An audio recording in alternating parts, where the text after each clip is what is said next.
السلام علیکم ناظرین، میں ہوں ندیم بیگ اور آپ دیکھ رہے ہیں پروگرام لاسٹ وارننگ۔ ناظرین، کرونا وائرس انسان کے دل و دماغ پر ایک بھیانک خواب کی طرح چھا گیا ہے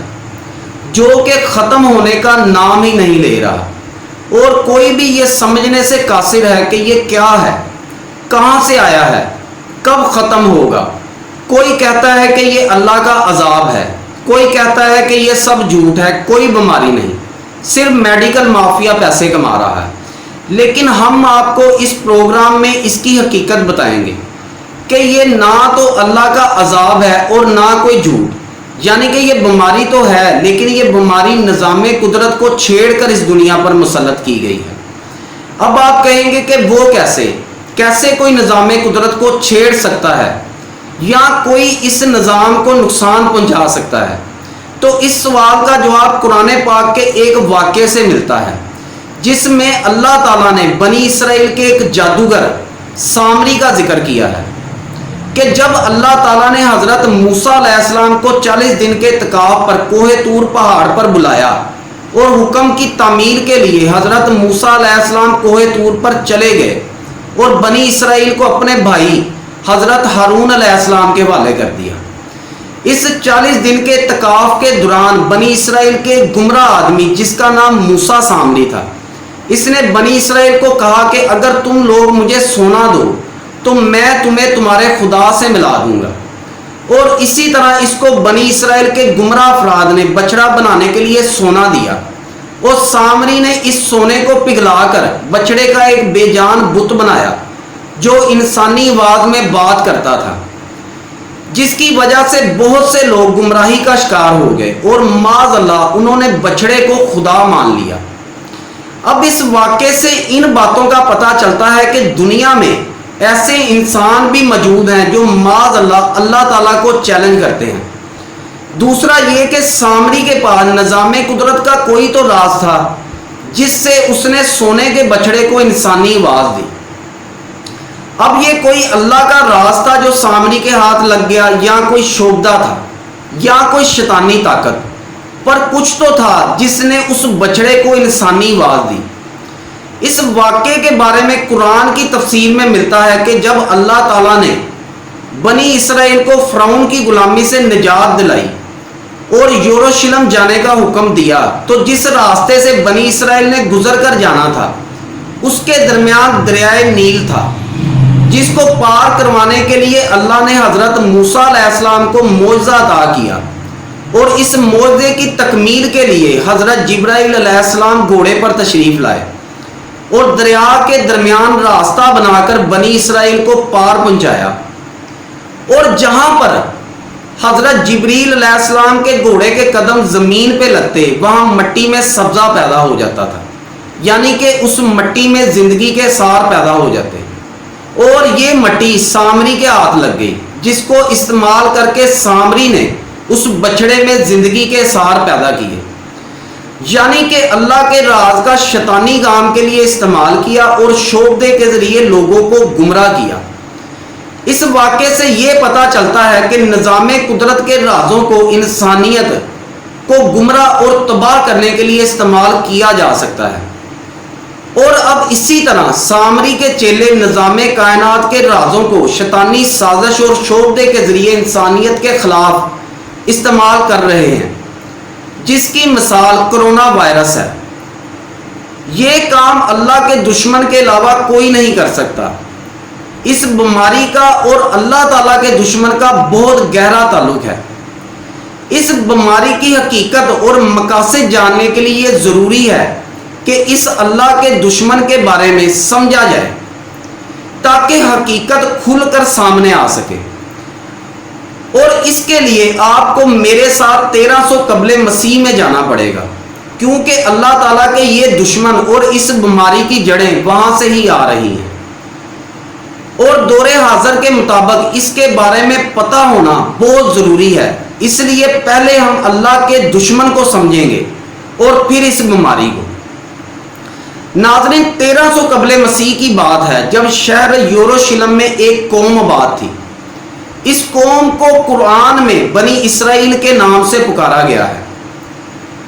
بنی اسرائیل ان کو اس لیے بھی پکارا گیا ہے کیونکہ اسرائیل حضرت یعقوب علیہ السلام کا لقب ہے۔ یہ عبرانی زبان کا لفظ ہے جس کے معنی عبداللہ ہیں،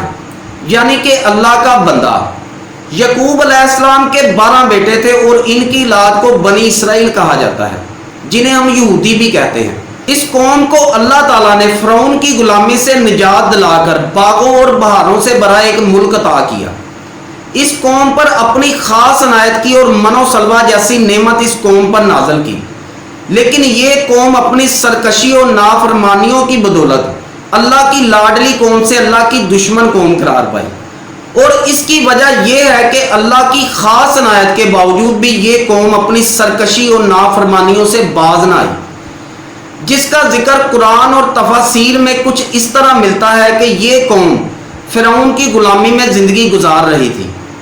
فرعون اس قوم پر بے انتہا ظلم کرتا، انہیں بھوکا رکھتا، کھانا نہ دیتا، مزدوری کرواتا اور معاوضہ نہ دیتا، ان کے بچوں کو قتل کروا دیتا۔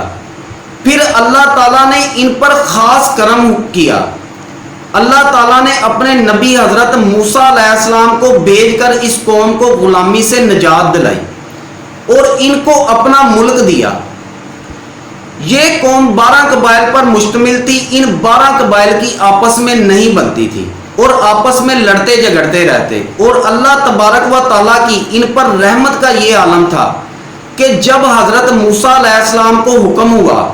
کہ بنی اسرائیل کو لے کر ارض مقدس یعنی فلسطین جائیں،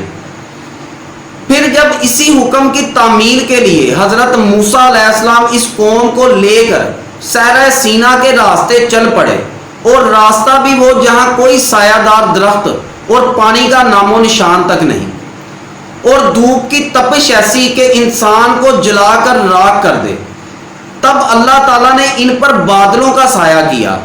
اور پانی کے لیے حضرت موسیٰ علیہ السلام کو موعظہ عطا کر کے 12 چشمے جاری کیے۔ اور 12 چشمے جاری کرنے کی وجہ یہ تھی کہ اس قوم کی آپس میں نہیں بنتی تھی، اس لیے 12 قبائل کے لیے الگ الگ چشمہ جاری کیا گیا۔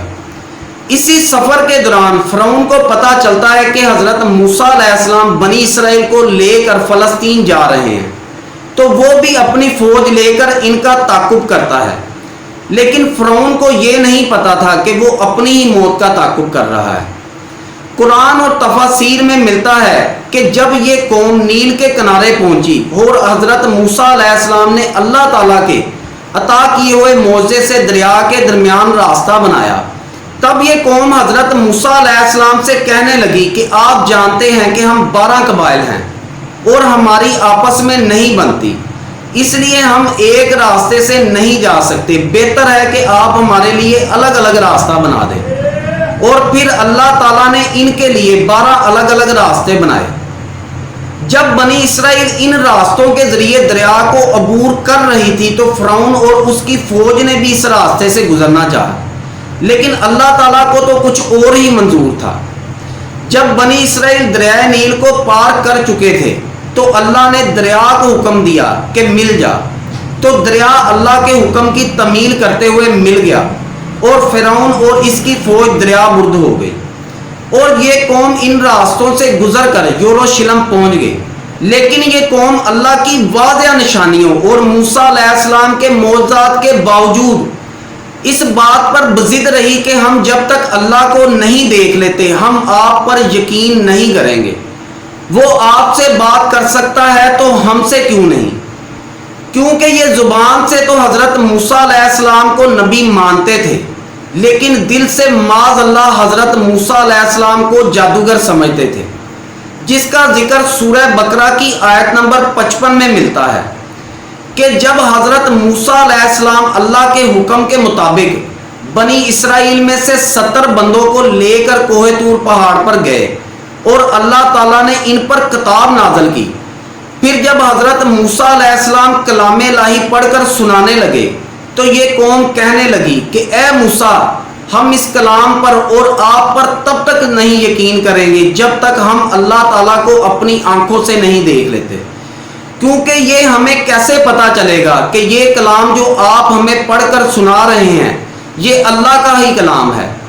اس بات پر اللہ کا غضب ان پر نازل ہوا اور آسمان سے ایک بجلی گری جس سے یہ جاں بحق ہو گئے۔ پھر حضرت موسیٰ علیہ السلام نے اللہ تعالیٰ سے کہا کہ یا اللہ رحم کر، میری قوم اس بات کو کبھی نہیں مانے گی کہ یہ اللہ کی نافرمانی میں ہلاک ہو گئے، بلکہ وہ کہیں گے کہ موسیٰ علیہ السلام نے ان کو قتل کر دیا، تاکہ یہ لوگ آ کر یہ نہ بتا سکے کہ معاذ اللہ موسیٰ علیہ السلام کا کوئی رب نہیں۔ اور یا اللہ ان کی بیوقوفیوں کی سزا مجھے مت دے۔ اور پھر اللہ تعالیٰ نے ان لوگوں کو معاف کر دیا اور دوبارہ زندگی دی۔